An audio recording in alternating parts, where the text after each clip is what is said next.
Hello and welcome to I've Heard It Both Ways. This is our third episode. I'm Ben, And I'm Maria. I'm Juan. and we're glad that you're here listening with us today or watching us on YouTube. Tell your friends. We like talking. We like people to hear us talk. No, you like talking. Okay, well, today we're going to talk about burnout, and I'm going to start by talking a little bit about the history of burnout. It will be a 1 hour diatribe. Diatribe, is that the right word? I don't know. I don't know. It'll be a 1 hour something. Just kidding. So, apparently in the 1970s, Herbert Freudenberger was a psychologist in New York, and he had his own private practice. He was working for 10 hours a day. At the end of the day, he would go to a free substance abuse clinic where he would volunteer his time to help people. And then after that, he would meet with the volunteers and debrief with them and train them. And he did this day after day until finally he was broken. And he could not get out of bed. His daughter tried. I wonder Apparently- why. Yeah, I wonder why. That's really an interesting... Wait, here's a question.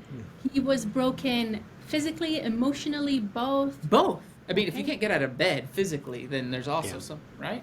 So anyway, he decided that he would do his own self-study, as any psychologist would do, right?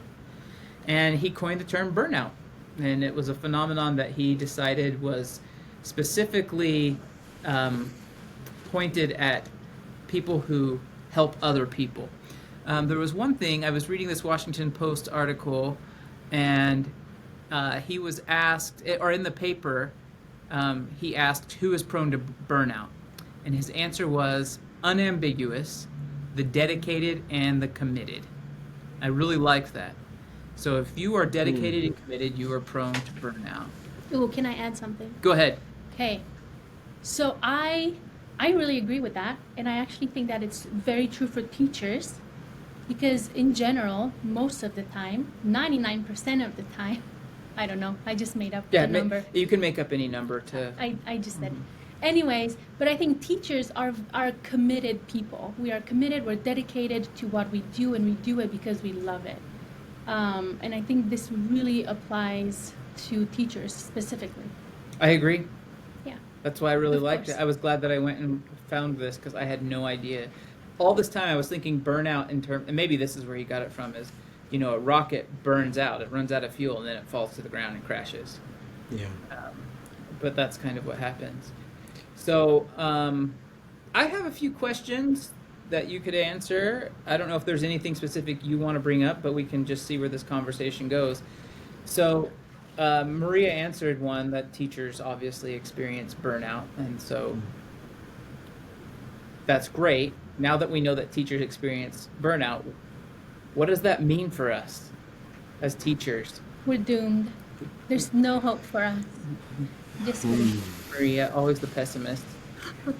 Just I think kidding. probably recognize that it's going to happen. You're going to burn out at one point or another in your career.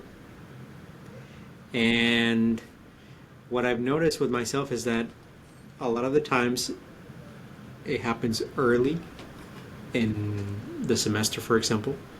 Like I'm 2 weeks in and the semester just started and I'm feeling tired and overwhelmed and kind of like burnt out.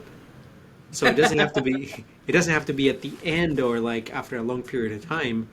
It can happen very quickly, and I think the reason why that happens is what Maria was saying, right? Teachers who are dedicated, who put their students first, will burn out rather quickly if they don't take certain measures to kind of slow the process down a little bit.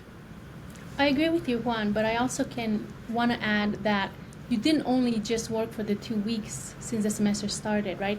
You started working on that long before the semester started. So of course the Yeah. burnout comes after 2 weeks because you've planned for your semester. You've Yeah. done all this work in advance that needs to be done. So it's not just the 2 weeks, it's Yeah. more like a month or a month and a half or Yeah. however much time you spent on getting And- ready for the and semester.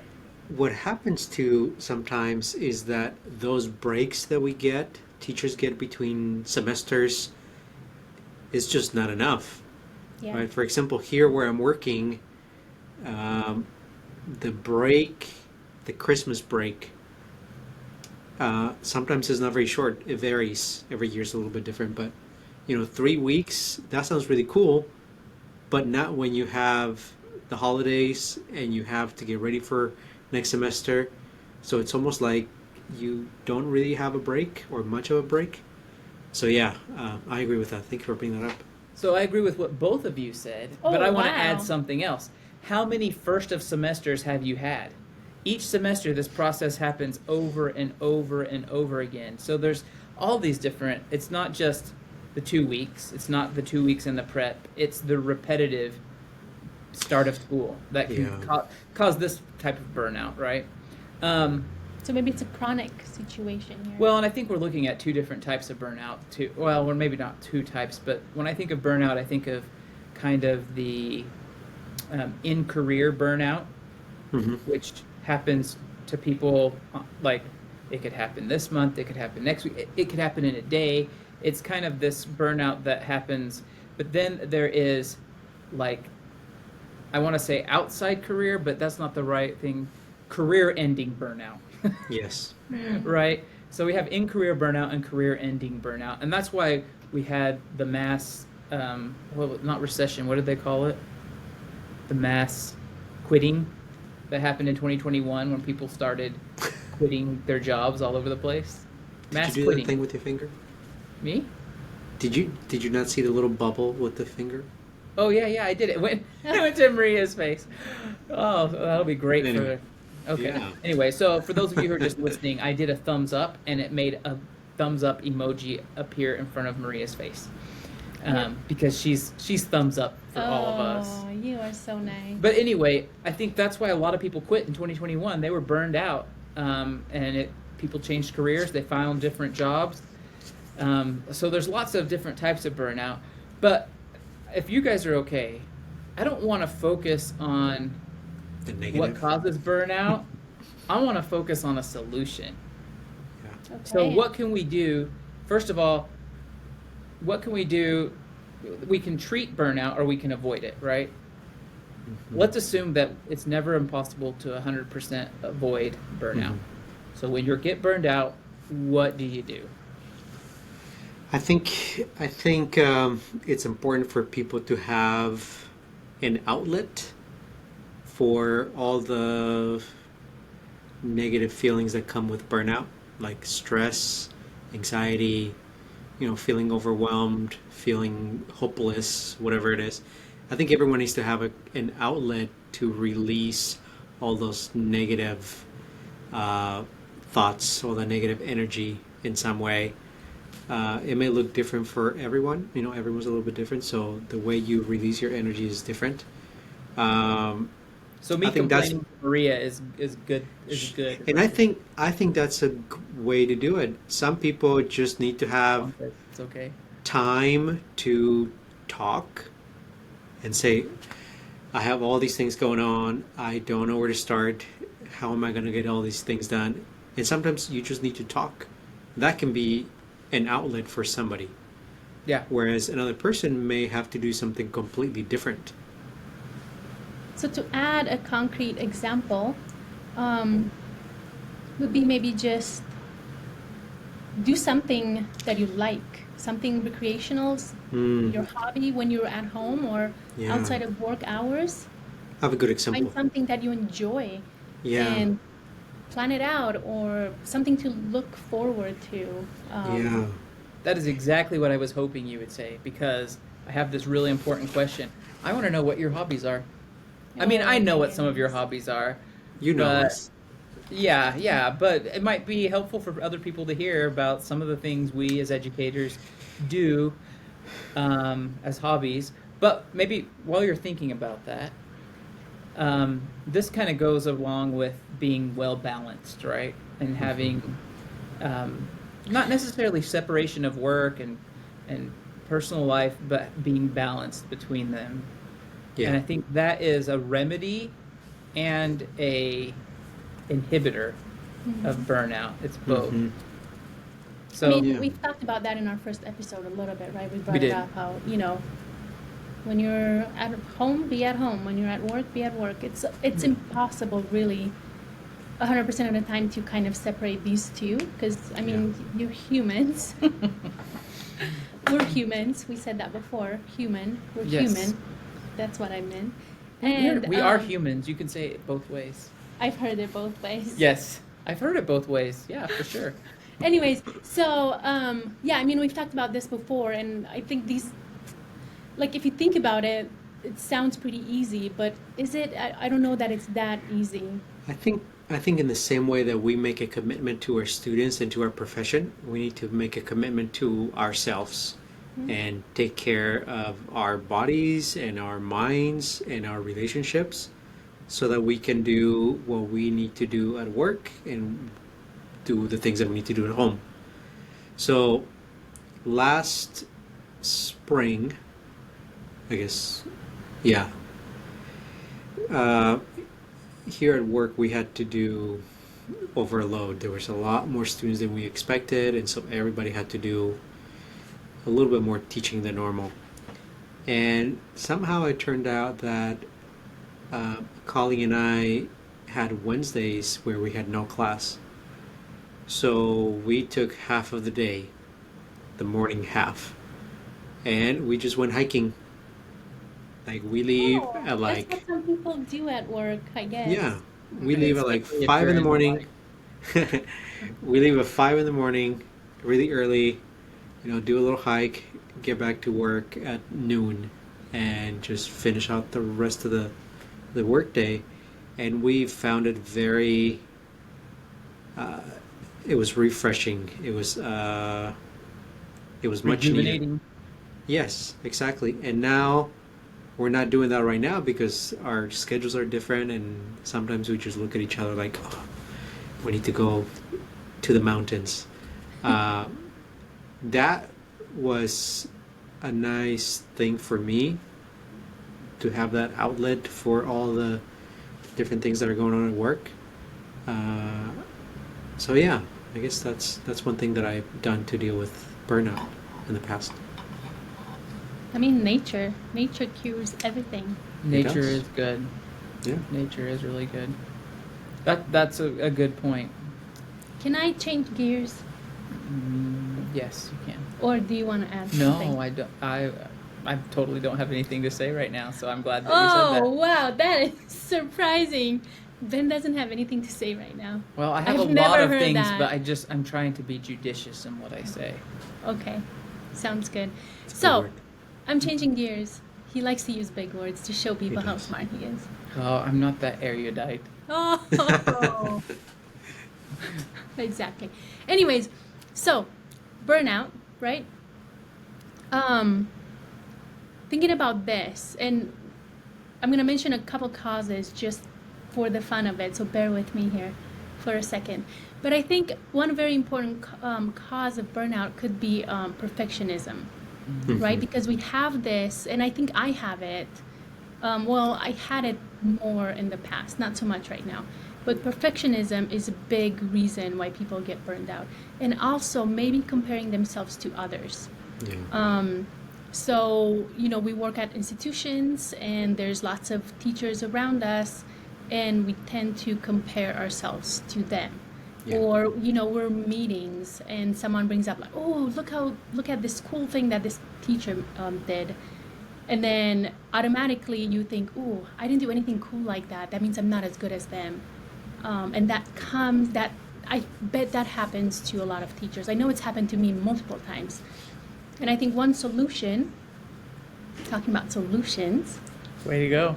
thank you. I don't know, it could be validation. And not necessarily that we seek validation from others, but that we feel validated in our workplace, that we feel like our contribution matters, that we have something to bring So- to the table, and that we feel respected and we feel validated in our work. So Go how ahead. does a person, sorry to interrupt you, but how No, does a okay. person gain that validation? What does that look like when you suddenly realize like, oh, you know what? I am validated, and people like what I do. I understand your point that we need to seek validation, but what does that look like? I don't have the answer. I don't know if you do. I have all the Uh, answers. Stop. Brent does, I know. I don't know that we need to seek validation necessarily. I don't think we should Okay. do things just to get validated. But Okay. I think receiving that validation without necessarily looking for it can make a difference in how burnt out we feel. So let's take a faith-based approach to this. Are you Wow, okay with Ben. that? Go for it. Yeah, okay. So I'm going to sound like I'm smarter than I am, but I got all of this information from other people. In the scriptures, when it says, be ye therefore perfect, the translation of Greek is incorrect, imperfect. In many other translations, it says, be ye therefore whole or complete. Mm. So we often associate perfectionism with being complete in a different way, like we finished, we did it all, we're perfect, Yeah. as opposed to being complete as in a whole person, right? Mhm. So if we are going to if we are going to be the whole person, if we're not going to seek for perfectionism, we're not going to compare with others, and then the validation that we seek comes from two sources. It comes from ourselves and it comes from God. So I think that's a really important thing, whether you believe in a higher power or not. Believing in yourself and validating your own, seeking your own approval counts for so much. So instead of thinking, am I doing everything I'm supposed to be doing? And then thinking about what other people expect, think about what you expect. Mhm. Are you meeting your expectations? Because it's so much easier to meet your expectations than someone's perceived expectations of you, right? Like, Juan, you expect me to be like this, this, this, and this. In reality, you don't. But if I'm trying to live up to that, I'll never reach it, right? Yeah. I think you're bringing a good point, but also the reality is that in a workplace, you kind of need to meet others' expectations, like your boss or your manager Well, true. or whoever that is. You do have to measure up. You do have to meet expectations. Absolutely. Right? And I think that's absolutely a good point, because you do have to, everybody who's in a work environment, you have to meet certain expectations to keep your job. Teachers have lots of expectations. They have to be good teachers to keep their jobs, for the most part, right? I mean, Maria still, just kidding. So anyway, but what I'm trying to say is we all have expectations with our employers that we have to meet. However, comparing ourselves to our coworker is not going to bring us validation. No, and that's Comparing ourselves to the standards that we agreed to when we were employed, that is what's going to do that. And trying to understand that, I'm doing the best I can, this is great. I mean, that works. Yeah, I think that works. I mean, for me, yes, it does work to a certain degree, but also getting validation from, and again, not necessarily that I'm seeking for that validation, You are a good or coworker that and I, friend. but I think when we are burnt out, going back to that, right? We have no energy. We feel sick physically. We feel sick emotionally. I think hearing words and encouragements, hearing validation from others, people that you respect, people that you love, or that you see in this position that means something to you, I think that helps. I don't think takes it away or eliminates burnout completely, but I think it does matter. Absolutely, it matters. Getting compliments, getting praise, getting appreciation from coworkers is huge. What I'm trying to say is that we can't make people thank us. We can't make people appreciate us, right? No, for sure. So if we're doing things seeking that, then it's kind of a problem, right? And that was my point so far. Yes. Like, you don't have to seek for it. But I think what I'm saying is that how can we help others? How can we help teachers in our position? We personally, the three of us. What is something that we can do? And I think, I'm not done talking, just stop. But I think just looking for opportunities to validate others, looking for opportunities to compliment and to uplift and to say, hey, I really liked that activity that you did. Can I borrow it? Can I use it sometimes? Right? Things like this really can boost someone's confidence and help them. And also, I feel we need to be very careful. And I don't think I have a solution for this. But when we're in a group and we only validate or compliment one person, what then? How do others feel? And I'm not saying that we should compliment everyone all the time and just do that. I don't think that's honest, really, right? But I don't know if you've ever been in meetings or something and someone says like, hey, oh, look, this person is amazing. They did this awesome thing and it's great. And I'm bringing this back up again, right? Like I'm sitting there, I'm like, oh, I didn't do anything like this. So I must not be great because obviously I'm not doing all these cool things that others are doing. So how do we deal with that in a situation like this? Okay, I have a solution, but I have to go get my iPad. Oh, Okay. fancy. We're waiting for your solution. No, I mean, I've thought about this, not just for this, but for a while now. How do we handle that? And how do we lift our, colleagues? How do we lift them up and not put others down at the same time?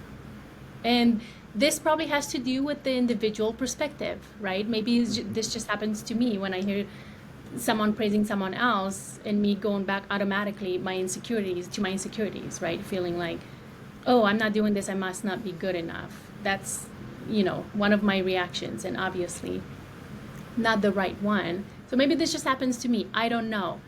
But I don't know. I think it affects people in some way.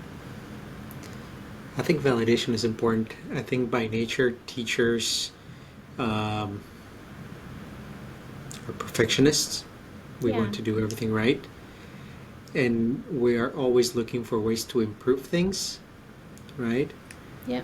And I think you're right. I think receiving validation from colleagues, from students, it definitely helps to feel like our efforts are appreciated. And feeling appreciated can help re-energize ourselves as we teach, and perhaps delay or lessen the feelings of being burned out. Yeah. So this is not, here's an example, and this is not a teaching position or anything like that. When I was in college, I used to work on campus. I had this job, and at the beginning, I hated it. I hated it to the point that I was thinking, okay, I'm gonna quit. I just don't know how to do it yet. And right as I was thinking that, my boss, my supervisor, came to me and said, Maria, you have no idea how much I appreciate you being here. You're doing all these wonderful things, and you're being so kind, and you're a very hard worker. And I sat there and I looked at him, and I, like, in my heart, I felt this, whoa, this is so cool that he noticed that, because honestly, I really wasn't trying to do this. I had, in my view, I had low energy. I was just kind of doing what I had to do, but he saw it differently, and that made a huge, huge difference for me. And I stayed there for years, and we're still really, really good friends, and we talk pretty often. Are you talking about Ben? No, I'm not talking about Ben. Ben never said that to me, that I'm good at what I do. I'm sorry I never said that to you. It's okay. You're really good at what you do. Yeah, it's too late What now. do you but- do? I'm just kidding. So, this might be a little bit off, but we're talking about comparing with people, and you feel burned out when, or not necessarily feel burned out, but someone gets complimented, and they're doing all these amazing things, and then you feel kind of deflated. So this is what I read this morning from Elder Jeffrey R. Holland. It's so good. I thought, why have I not put this on a poster or something? But he says, envy is a mistake that just keeps on giving. So I think a lot of times when we see that someone receives praise, it makes us feel like, oh, I don't have that praise. And you might not be thinking, I want that praise. But there is something to that. But this is what he says. Obviously, we suffer a little when some misfortune befalls us. But envy requires us to suffer all good fortune that befalls everyone we know. Oh, that was so powerful. So if we're constantly comparing ourselves with others, we're going to constantly be disappointed, because we are always suffering if we're envious and we're comparing, we're always going to be suffering what other people's good fortune, right? So we can't compare ourselves. We can never match up to everyone. I mean, that's the whole point of this discussion, right? I Yeah. mean, yes, comparing ourselves leads to burnout, ourselves to others leads to burnout, and causes all these problems, definitely. I have to disagree with you. I don't know that that's envy. I would not think of that as envy, I've because heard I'm it both not. ways. I know you've heard it both ways. Because I'm not envious of the person that got a comment. Like, I'm happy You're not for envious of that. the comment. You're not envious of the person. No, I'm happy that they got that comment. That's great. That compliment. I That's think what it is kind of what you were speaking about earlier, Maria. We all have insecurities. We all have things that we don't Yeah. feel great about. And when somebody else is praised for what they've done,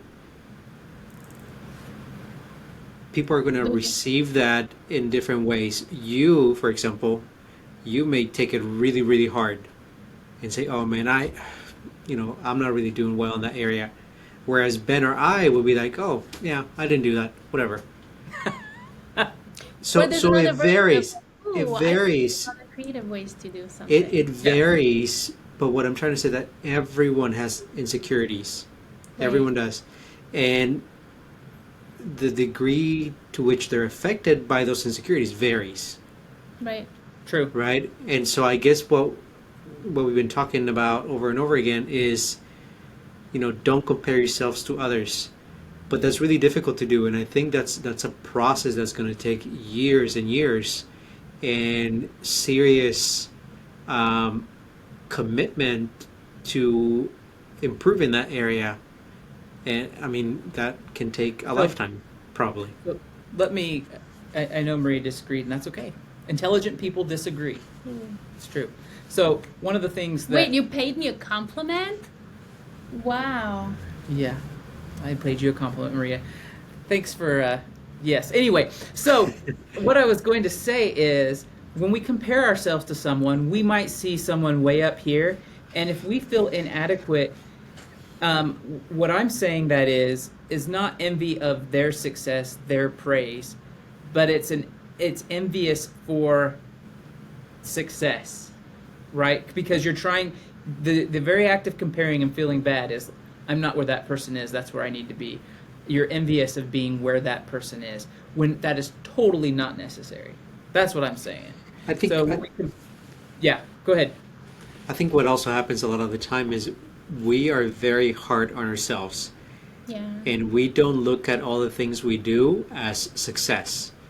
True. Where other people may look at us, look at what Maria's doing, look at what Ben's doing, and they would be like amazed by all the things you do, but you may not see it as something worth celebrating. So I think all of us, we need to work on not comparing ourselves to others, while at the same time celebrating what we do, because what we do is worth celebrating.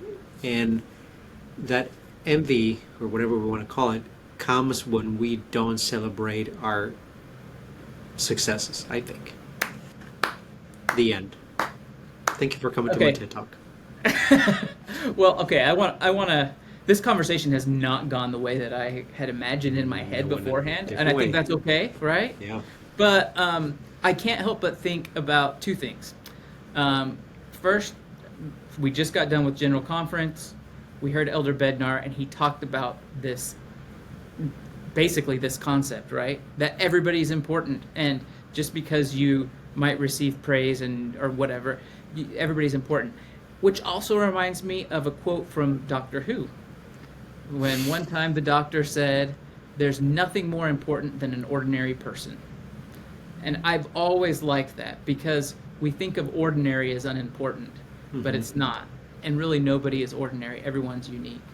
So if we look and embrace our own uniqueness, like you've suggested, Juan, then maybe we won't have that. But we've really have we gone away from burnout, or is this still No, all I think connected? this is part of okay, burnout. all right, just But checking. I also think that, yes, let's look at ourselves, but also let's look outside of ourselves. And Absolutely.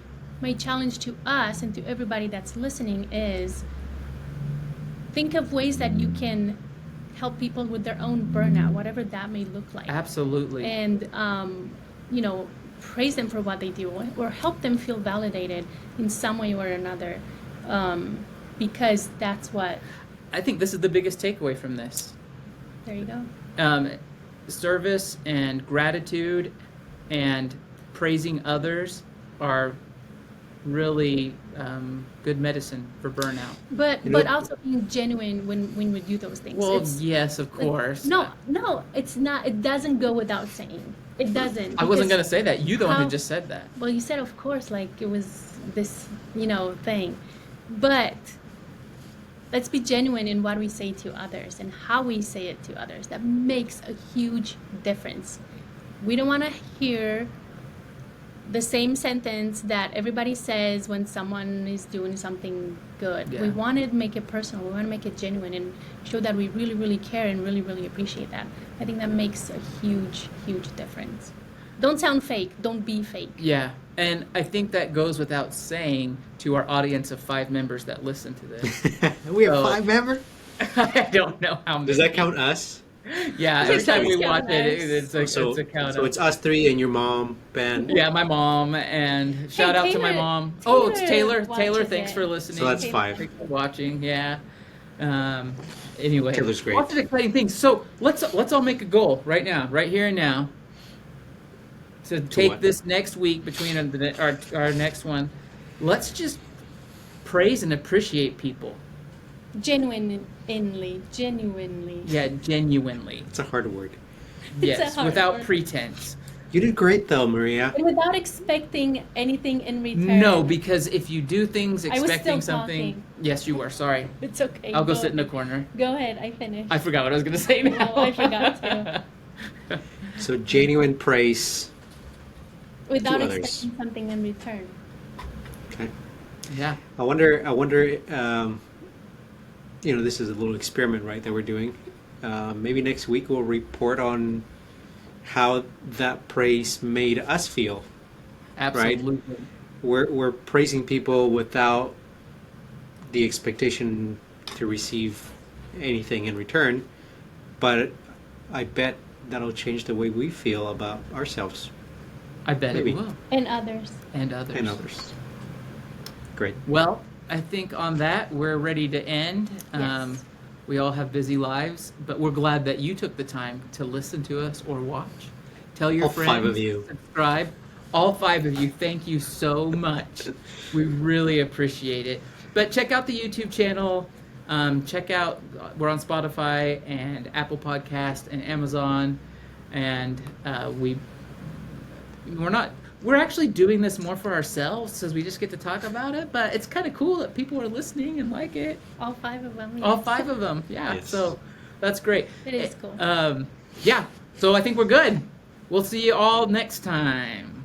Bye. Goodbye. Bye-bye.